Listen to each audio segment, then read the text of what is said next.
And these are the bulbs, Peter. Are you still filming? These little things. So they will take one of these out to the lake, to the siphon, and hopefully this tiny little bulb. There's no sound on Earth quite like it. When it begins, it doesn't roar, it hums. A deep, distant vibration that grows louder by the second until it crashes through the air like an underground freight train.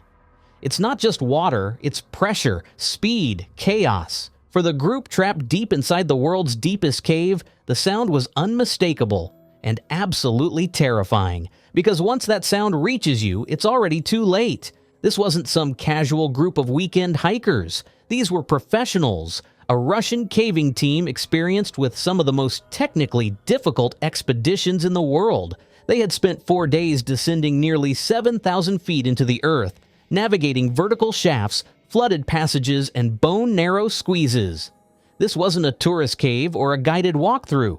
This was Veryovkina, an abyss carved by time and pressure into the Arabica Massif of the western Caucasus. At its deepest point, it plunges over 7,200 feet below the surface. That's more than 1.25 miles deep. In some sections, it opens up into vast cathedrals of limestone and shadow. In others, the walls close in so tight that movement is measured in inches. And at the very bottom, a complex lateral cave system that stretches more than half a mile, filled with sumps, tunnels, and silence. In 2018, a National Geographic photographer joined a caving team to document their descent into Veryovkina. It was supposed to be a historic photo trip, capturing the raw underground beauty of a world untouched by sunlight. But that trip nearly ended in disaster when a sudden flood surged through the lowest levels of the cave. One moment, they were resting at base camp. The next, they were scrambling for their lives as water roared in from the darkness. And yet, that wasn't the worst thing to ever happen in this cave. That came later. In 2020, something much darker unfolded. It started with a man named Sergei Korostolev. Sergei was a 37-year-old husband, father, marathon runner, and adventurer from Sochi, Russia. He wasn't a professional caver. In fact, he had only been inside 2 caves before. But something about Veryovkina captured his imagination. He read everything he could get his hands on. He studied maps, articles, photos, especially the ones from that harrowing 2018 flood expedition. He saved screenshots to his phone, collected diagrams, memorized the layout of the permanent base camps that had been installed over years of expeditions by the elite Russian Perovo-Speleo team. To most people, the flood would have been a massive red flag, a warning, an underground disaster that barely ended in survival. To Sergei, it was a challenge. He wanted to go deeper, see the bottom, prove he could do it, so he made a plan, quietly. On November 2020, Sergei told his family he was heading off to find the meaning of life and that he'd be back in about a week. He never told them where he was really going. He drove out alone, parked his vehicle near the trailhead, and made the steep, brutal hike up the mountain to the cave entrance. It's a climb that would exhaust most people even before they ever put on a harness. The entrance to Veryovkina sits at over 7,400 feet above sea level, nearly as high as the tallest peaks in many mountain ranges. When he reached the small rectangular opening in the rock, Sergei paused to change gear. He left his cloth backpack near the entrance, transferred food and supplies into waterproof bags, and prepared to begin his descent. But he wasn't carrying the right equipment. No dry suit, no backup lighting, no backup ropes, and most critically, no foot stirrups. That single detail would cost him everything. The first part of the cave is brutally narrow.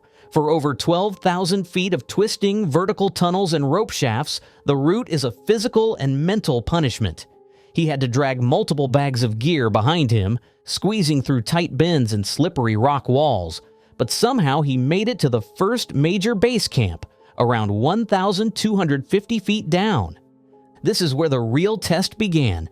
Beyond this point lies the Babatunda shaft, a vertical drop of over 500 feet straight into darkness. No ledges, no rests, a pure free-hanging descent on rope all the way to the bottom of a vast underground cavern. The professional team that had installed ropes and equipment here had done it as part of a massive logistical operation. Dozens of climbers, redundant systems, safety checks, everything Sergei didn't have. And yet, he clipped in and went down. At the bottom of the shaft, just a few hundred feet further, Sergei reached Camp 2, around 2,000 feet deep. This was his base of operations. He stayed there for days. Based on the evidence later found, empty food packets, a used portable toilet, disturbed storage bins, he spent at least 6 or 7 days there trying to gather strength for the return climb. But there was a problem, a deadly one. He couldn't go back up. Without foot stirrups, he was unable to properly use his ascenders. Pulling your full body weight up a 500-foot rope with just your arms? That's not just exhausting, it's impossible. It would be like trying to do hundreds of consecutive pull-ups while dangling in a cold, wet, vertical shaft with no way to rest. So he tried everything else. He probably looked for handholds along the rock walls, tried to rig alternate systems, maybe even attempted to fashion makeshift stirrups. But nothing worked, and with each failed attempt, he burned through his limited food, burned through his energy. At some point, he made a decision. Go deeper. Maybe there would be another camp, maybe there'd be spare gear, maybe he could loop around to a different exit. It was a desperate choice, a last hope. From Camp 2, he descended over another 1,000 feet to reach Camp 3. But when he got there, it was empty. No food, no gear, nothing to help him, just cold rock and silence. By this time, he was weak. His body had been exposed to damp 40-degree temperatures for days. His cotton clothes were soaked. There was no way to dry off, no heat source, no communication. And still, he kept going. The last leg of his journey took him about 300 feet deeper. It's not exactly known what happened in those final hours, but sometime during that push, his body failed. In August 2021, 9 months after Sergei vanished, a professional caving team returned to Veryovkina to continue their research. When they arrived at the entrance, they immediately noticed something was wrong. A rope had been left dangling over the ledge, an obvious sign of unauthorized access. They paused, exchanging looks that carried equal parts frustration and concern. Unauthorized ropes were never a good sign, especially at a cave as dangerous as Veryovkina. The smallest mistake here could spiral into tragedy, and everyone on that team knew it. As they checked the rope, the wear pattern showed it hadn't been placed recently, which only deepened the mystery. Someone had been here and they hadn't come out. Moving past the entrance, the team followed their familiar path downward, and traces of disturbance became more obvious with each section they crossed. Scuff marks appeared where none had been before. A few items that should have been secured were out of place, shifted just enough to signal human presence. Farther in, the group found droplets of wax on the stone, the kind left behind by a small emergency candle. No expedition member would ever rely on something that fragile underground.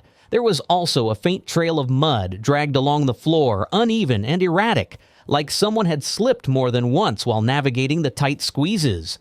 None of it matched their past expeditions. None of it belonged to their team. It all pointed towards someone inexperienced, moving alone, and increasingly desperate. And with every new sign, the weight of what they were about to uncover grew heavier. That rope was Sergei's. As the team moved deeper into the cave, they began to see more signs. His trekking poles, his crampons, food wrappers, open storage bins. By the time they reached Camp 2, they were certain someone had been living there. And then they found him. At 3,600 feet suspended in his harness, Sergei's body was hanging like a broken marionette from the rope. His gear bags were nearby. His helmet was still on. The posture of his body told a heartbreaking story. He had tried one last ascent without the strength to finish it. Without the proper equipment, he had climbed until his body could go no further. Then he froze. The team recovered his phones and camera. Pictures inside helped identify him. But retrieving the body? That was an entirely different challenge. A full extraction required permission, planning, and over 100 people. The cave's tight squeezes, vertical shafts, and extreme depth made it impossible to pull him out whole. The only way was to carefully dismember and transport his remains in parts, an agonizing but necessary task. Eventually, his family was notified. The questions had answers, the disappearance was solved, and Sergei was finally laid to rest. But the danger of Veryovkina didn't stop there. Back in 2020, during a different expedition, the professional Perovo Speleo team made another descent to the bottom. This time, it wasn't an amateur going in alone. This was the best of the best. Their base camp was deep, 7,000 feet down, near the lateral cave systems at the bottom. These areas are filled with sumps and tunnels, and navigating them takes days. The weather outside had been unpredictable, but deep underground there's no visibility to know what's brewing above. Water from rainfall filters down through the rock, and in rare cases builds up enough to create something truly horrifying, a flash flood inside the cave. The first sign was a distant rumble. It wasn't thunder, it wasn't wind, it was moving water, fast. The roar got louder, the ground began to tremble, and the team knew exactly what was happening. They had just minutes. Dry suits were thrown on, gear was left behind, cameras, food, even climbing equipment. Anything that slowed them down was abandoned. They scrambled up the vertical shaft, ropes swaying, hands slipping, boots pounding. Water was chasing them, rising 50 centimeters every 10 minutes. That's over 1.5 feet, enough to turn a narrow tunnel into a death trap in minutes. One team member, a photographer named Robbie Schoen, later said it was the most terrified he'd ever been. Climbing up a rope shaft is hard enough. Doing it while cold water pounds your helmet, forcing your head down, slamming into your shoulders, that's survival mode. He had to tuck his chin just to breathe. He couldn't see anything except the pulsing water above and below him. By the time they reached the next base camp, they were trapped. For 16 hours, they waited.